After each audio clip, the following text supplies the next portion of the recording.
لیکن رسول اللہ صلی اللہ علیہ وسلم ہمیں کامل دین دے کر گئے ہیں. آپ نے ہمیں بتا دیا کہ سیلیبریشن کا ڈے کون سا ہے, عبادت کا دن کون سا ہے. اب نہ عبادت میں کمی بیشی اور نہ ان تہواروں میں کوئی کمی بیشی ہوگی. صحیح بخاری صحیح مسلم کی حدیث ہے, آپ صلی اللہ علیہ وسلم نے فرمایا, حضرت انس بن مالک راوی ہیں, کہ اللہ زمانے جاہلیت میں عرب ایک خاص دن عید منایا کرتے تھے. آپ نے فرمایا اللہ نے ان کے بدلے ہمیں 2 عیدیں دے دی ہیں, ایک عید الفطر اور ایک عید الاضحیٰ. سمجھ میں آ رہی ہے بات؟ 2 عیدیں اللہ نے ہمیں اس کے بدلے دے دی ہیں. تو اسلام میں جو عید ہے کتنی ہیں؟ 2. ان عیدوں میں حکم ہے آپ اچھے کپڑے پہنے, اور اس کی کوئی لاجک بھی ہے نا. لاجک یہ کہ رمضان کے روزے ختم ہوئے, چھٹی, جسمانی خوشی بھی روحانی خوشی بھی. جسمانی خوشی یہ وہی ہوٹل کے پراٹھے شروع دوبارہ سے, گٹکے کی پرمیشن مل گئی آپ کو, یہ جسمانی. روحانی یہ کہ اللہ نے اتنی بڑی عبادت ہم سے لے لی. ویسے ایک روزہ رکھنا کتنا مشکل ہے, پورے مہینے اللہ نے روزے رکھوا دیے ہم سے, گن پوائنٹ پہ رکھوا لیے نا, فرض کر دیے. ورنہ ہمیں اختیار دیتا تو ہم تو ساری زندگی سوچتے ہی رہتے. اللہ نے کہا رکھنے پڑیں گے بس. تو چلو زبردستی اللہ نے عبادت کروا لی, مگر کروا تو لی نا, اس بہانے اللہ کا نام لینے کی توفیق مل گئی. رمضان نہ ہوتا تو رمضان کی عبادتیں ہوتی نہیں ہوتی. تو یہ دونوں خوشیاں, بقرعید میں بھی 2 خوشی.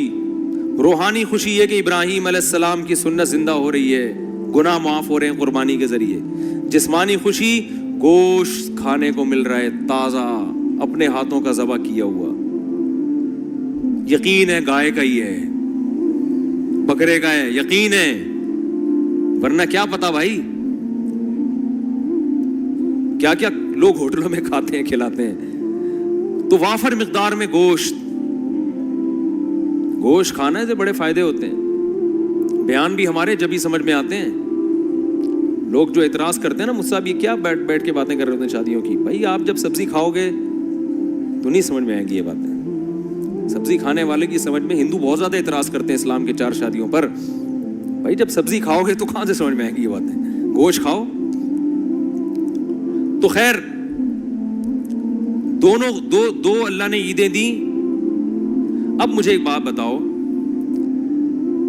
کہ ہم دیکھتے ہیں کہ رسول اللہ صلی اللہ علیہ وسلم کے دور میں ربیع الاول درجنوں دفعہ آیا.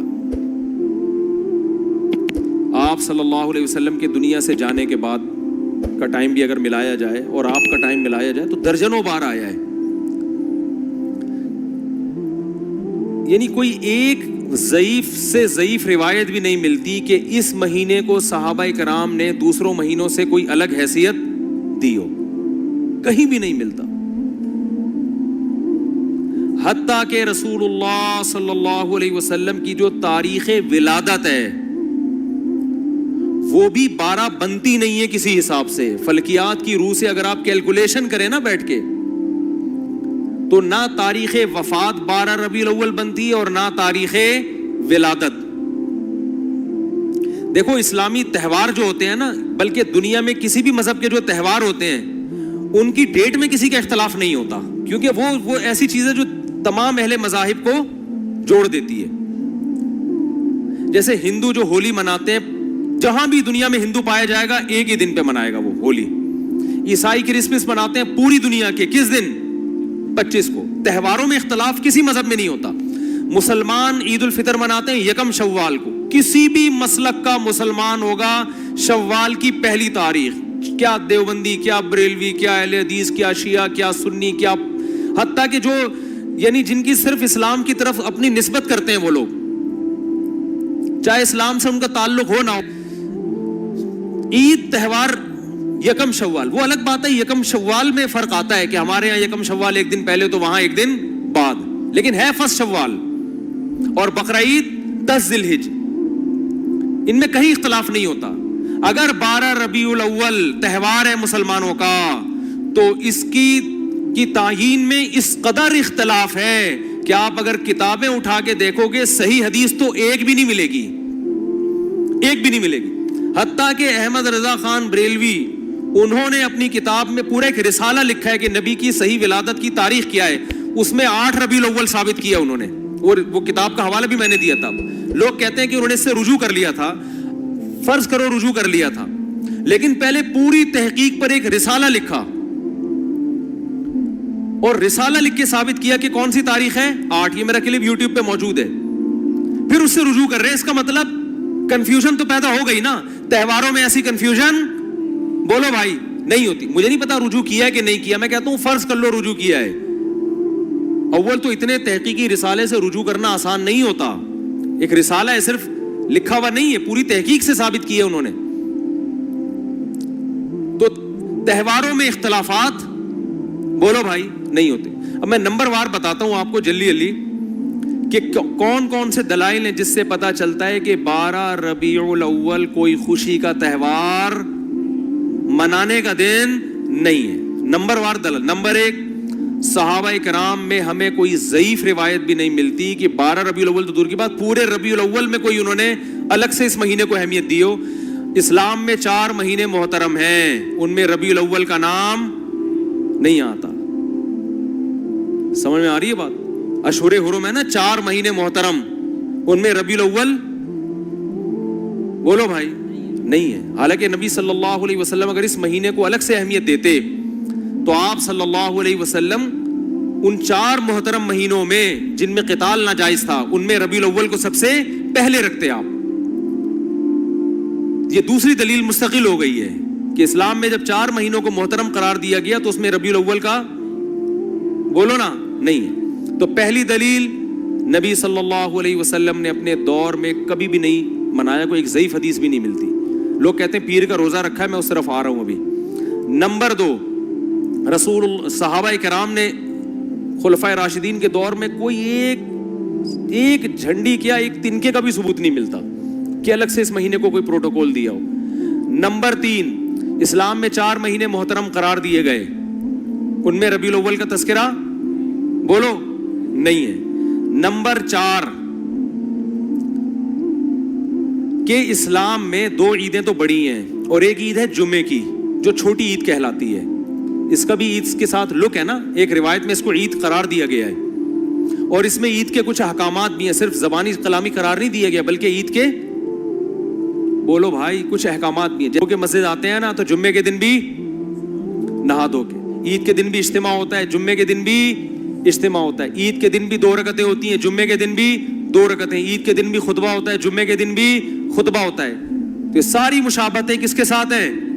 عید بھی جمہور علماء کے نزدیک صرف شہر میں جائز ہے, عید بقرعید کی نماز گاؤں میں دیہاتوں میں جائز نہیں ہے. جمعہ بھی انہی جمہور علماء کے نزدیک صرف شہر میں جائز ہے, گاؤں دیہاتوں میں جمعہ جائز نہیں ہے. تو سارا لک آ رہا ہے کہ نہیں آ رہا, اور اس کو عید قرار. اور ایک مزید مشابہت کہ نبی صلی اللہ علیہ وسلم نے فرمایا کہ جمعے کے دن کو روزے کے ساتھ خاص مت کرو. جائز ہے روزہ رکھنا لیکن اسپیشل اس کی کوئی فضیلت نہیں ہے, پہلے سے رکھتا آ رہا ہے کوئی کنٹینیو تو ٹھیک ہے. الگ سے یہ کہنا کہ آج جمعے کا دن ہے, بڑا دن ہے تو میں روزہ رکھوں گا, یہ ٹھیک نہیں ہے. کیوں؟ عید کے دن روزہ نہیں ہوتا نا, تو اب بڑی عید تو نہیں ہے, لہذا روزے کو مکروہ قرار دیا گیا. اب مجھے ایک بات بتاؤ, سب سے پہلے جو قوم آئی وہ یہودی تھے نا, ان کے لیے جو بڑا دن تھا گویا مجازی عید تھا, وہ ہفتے کا دن تھا یا نہیں؟ آج بھی یہودی ہفتہ مناتے ہیں, ان کی مجازی عید کون سی تھی؟ ہفتہ. اس کے بعد آئے عیسائیوں کے لیے کون سا دن ہوا؟ اتوار. اس کے بعد آئے مسلمان, تو کون سا ہونا چاہیے تھا؟ پیر کا دن نبی کی ولادت کا دن بھی ہے. اس بات کے زیادہ لائق تھا کہ یہ بڑا دن بنا دیا جاتا, اور اس بات کے لیے بھی کہ وہ ہفتہ اتوار پھر ہم اس کے بعد پیر. لیکن ریورس گیئر لگا دیا اسلام نے, نا نا نا نا نا, پیر کا دن نہیں بنے گا تمہارے لیے. بہت مشکل ہے بات سمجھانا, بہت مشکل. ماموں کو سمجھانا بولو بھائی, ماموں بنانا آسان ہے, ماموں کو سمجھانا مشکل. تو اسلام نے پیر کے دن کو پروٹوکول حالانکہ بنتا بھی تھا اور قیاس کا تقاضا بھی تھا کہ وہ ان کا جمعہ ہے, ان کا ہفتہ ہے, ان کا اتوار ہے تو ہمارا پیر ہونا چاہیے, ریورس. ورنہ بدعتیوں کو موقع مل جاتا کہ اسلام میں بڑا دن اس لیے ہے پیر اس لیے کہ اس میں نبی کی ولادت، وہ سیلیبریٹ کرتے، اس کو مناتے، اور انہی بے اعتدالیوں کا شکار ہوتے جس کے یہود و نصارہ شکار ہوئے ہیں، کیونکہ وہ دیکھ لیا تھا اسلام نے کہ وہ یوم ولادت پہ کیا کرتے ہیں. یہ فلسفہ ختم کر دیا اسلام نے. کتنے دلائل ہو گئے ہیں؟ 3 ہو گئے، 4 ہو گئے، جتنے بھی ہو گئے بعد میں لکھ لینا اس کو. ہمیں آم کھانے سے مطلب ہے پیڑ گننے سے. بعض لوگ کہتے ہیں رسول اللہ صلی اللہ علیہ وسلم نے بھی اپنا یوم ولادت منایا ہے، اور آپ صلی اللہ علیہ وسلم پیر اور جمعرات کا روزہ رکھتے تھے. کسی نے پوچھا آپ پیر کا روزہ کیوں رکھتے ہیں؟ آپ نے فرمایا میرا یوم ولادت ہے. پہلی بات یہ کہ اس سے تو پیر کا دن منانا ثابت ہوا، 12 ربیع الاول کا روزہ تو پھر بھی ثابت نہیں ہوتا نا. 12 تاریخ کو تو آپ نے کہیں بھی نہیں ملتا، بلکہ اسی حدیث سے اگر آپ دلیل پکڑتے ہیں تو اسی حدیث سے تو ثابت ہوتا ہے کہ پھر پیر کو مناؤ. 12 ربیع الاول کو پھر بھی منانا ثابت نہیں ہوتا، کہیں بھی نہیں ہے کہ 12 تاریخ کو نبی نے روزہ رکھا ہو. دوسری بات کہ پیر کو آپ صلی اللہ علیہ وسلم نے روزہ رکھا تو اس میں آپ نے اس کے تہوار ہونے کی اور نفی کر دی ہے، کیونکہ روزہ اور تہوار جمع نہیں ہوتے. روزہ رکھ کے آپ نے بتا دیا کہ اس دن کو سیلیبریٹ کرنے کا کہ تصور کو میں جڑ سے ختم کر رہا ہوں. عید الفطر کے دن روزہ ہوتا ہے؟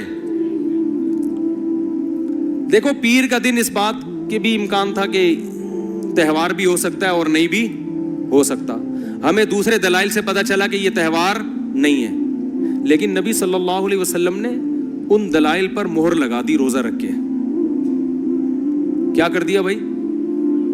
مہر لگا دی کہ اس میں سیلیبریشن کا جو تصور ہے نا وہ کھرچ کے ختم کر دیا جائے.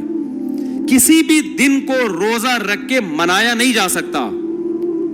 خوشیاں ہمیشہ کھا پی کے منائی جاتی ہیں، بھوکا رہ کے نہیں منائی جاتی. کھانے پینے کے دن ہوتے ہیں خوشی کے دن. میں اس کی بہت سی مثالیں دیتا ہوں. آپ کا بیٹا پاس ہو گیا اچھے نمبروں سے، اتفاق سے. کراچی میں ہے تو ظاہر ہے بھروں سے پاس ہوا ہوگا، لیکن اس سے غرض نہیں، پاس ہو گیا، اچھے نمبر آ گئے اس کے. لوگ کہتے ہیں بہت خوشی ہوئی جی آپ کا بیٹا پاس ہو گیا، کچھ مٹھائی تو ہونی چاہیے. آپ کہتے ہیں ٹھیک ہے، خوشی میں کل صبح کا ناشتہ گول. نہ آپ نے صبح کا ناشتہ کرنا ہے نہ میں نے، بھوکا رہ کے سیلیبریٹ کریں گے، خوشی منائیں گے. کبھی ایسا دیکھا آپ نے؟ کیا ہو گیا بھائی؟ آپ کہہ سکتے ہیں شکرانے میں تو لوگ روزے رکھتے ہیں، تو شکرانے میں روزہ رکھنا وہ تو ایک عبادت ہے نا. ہم تو سیلیبریشن کی بات کر رہے ہیں. شکرانے میں روزہ اس لیے کہ اپنے آپ کو تھکایا جاتا ہے، تو وہ تو ایک عبادت ہے نا روزہ، تو اس میں تو اپنے آپ کو تھکائیں گے آپ. خوشی منانا میں کھانا پینا کے بغیر خوشی نہیں منائی جاتی. خوشی میں کھانا پینا لازمی عنصر ہے. دنیا کے ہر مذہب میں، دنیا میں کوئی ایسا مذہب نہیں ہے جو خوشی بھوکا رہ کے مناتا ہو. دیکھو نبی صلی اللہ علیہ وسلم نے فرمایا للصائم فرحتان، روزے دار کے لیے 2 خوشیاں ہیں، فرحتیں ہیں. ایک جب جنت میں اجر ملے گا، اور ایک جب افطاری کے لیے بیٹھتا ہے وہ. تو روزے دار کو بھی خوشی روزہ رکھ کے نہیں ہوتی، روزہ کھا کے ہوتی ہے. کیا مطلب؟ نبی نے بتایا کہ صبح سے شام تک جو تم خوشی لیس زندگی تم نے گزاری ہے نا روزے کی حالت میں، اس میں خوشی بالکل بھی نہیں تھی، فرحت نہیں تھی. تو 2 فرحتیں تمہیں ملیں گی، ایک دنیا سے جانے کے بعد اور ایک دنیا میں. جو روزے کی فرحت ہے وہ روزے کے دوران نہیں ملے گی، وہ جب پکوڑے کھانے کے لیے افطاری میں بیٹھو پھوڑو گے طبیعت سے. وہ بھوک میں آپ کو پکوڑوں کا مزہ کتنا ٹائٹ ہے کہ نہیں ہے. پکوڑے کے خلاف جتنی مرضی تقریریں کرو، لیکن روزہ رکھ کے جو پکوڑا اور چٹنی کا مزہ ہے نا وہ کسی چیز میں نہیں. تو نبی نے کیا فرمایا؟ روزے دار کے لیے مشہور حدیث ہے، روزے دار کے لیے 2 خوشیاں. تو یہ نہیں فرمایا روزے دار صبح سے لے کر مغرب تک بہت خوشی زندگی گزار رہا ہوتا ہے، ایک دم ٹینشن میں آ جاتا ہے دسترخوان دیکھ. تو روزے دار کو بھی خوشی کس وقت ملتی ہے بھائی؟ جب وہ کھانے کے لیے دسترخوان پہ بیٹھتے ہیں. انسانی نیچر ہے، بھوکا رہ کے خوشی نہیں ہوتی. میں جس دن روزہ رکھ کے یہاں بیٹھتا ہوں نا بیان کرنے، تو مجھ سے نہیں ہو رہا ہوتا، عجیب سب پھیکا منہ، غصہ آ رہا ہوتا ہے مجھے لگتا ہے کہ پھر میں کہتا ہوں یار جس دن بیان ہو اس دن روزہ نہ رکھے آدمی. اس کی سزا پھر عوام بھگتتی ہے. تو روزے میں ہوتا ہے انسان نہیں ٹینشن ہوتی ہے تھوڑی سی, اس کو وہ راحت نہیں ہوتی, نہ چہرے پہ نہ خوشی ہوتی ہے, تو ٹینشن ہے نا, تبھی تو عبادت ہے. تو آپ کی جناب شادی ہوئی, لوگ کہہ رہے ہیں ماشاءاللہ ماشاءاللہ بھائی مبارک ہو, کچھ تو ہو جائے, تو آپ خوشی میں ولیمہ کھلاتے ہو, کیونکہ نبی نے بھی کیا کیا تھا, کھانا کھلایا تھا. روزہ رکھ کے نکاح کو سیلیبریٹ نہیں کیا. آپ نے یہ نہیں کہا کہ آج میرا نکاح ہوا ہے تو میرا بھی کل روزہ اور تمام صحابہ کا کل روزہ, ایسا نہیں. صحابہ عرض کرتے یا رسول اللہ آپ کا نکاح ہوا ہے, روزے تو ہم رکھتے ہیں لیکن یہ تو روزے کا موقع نہیں, تو خوشی کا موقع ہے, اس میں تو کھانا کھلانا ہے. یہاں تک کہ نبی نے سفر میں نکاح کیا تو سفر میں آپ کے پاس ولیمے کے اسباب نہیں تھے, تو آپ نے صحابہ سے فرمایا, رخصتی ہوئی, اگلے دن آپ نے صحابہ سے فرمایا کہ جس کے پاس کوئی کھانے کی اچھی چیز ہے دسترخوان پہ لے آؤ, سب مل کے کھائیں گے. تو اپنے خرچے پہ بھی کھلانا ضروری نہیں ہے ولیمے میں. اگر نہیں ہے بھائی ابھی سفر میں ہے, کوئی بات نہیں یار, تھوڑا سا اللہ گلا ہو جائے گا, آؤ سب بیٹھ کے ایک دسترخوان پہ کھاتے, اس کا اپنا مزہ ہے نا. تو نبی نے ہمیشہ خوشی منائی ہے کھانا کھا کے, روزہ رکھ کے خوشی نہیں. دنیا کے کسی مذہب میں نہیں منائی جاتی.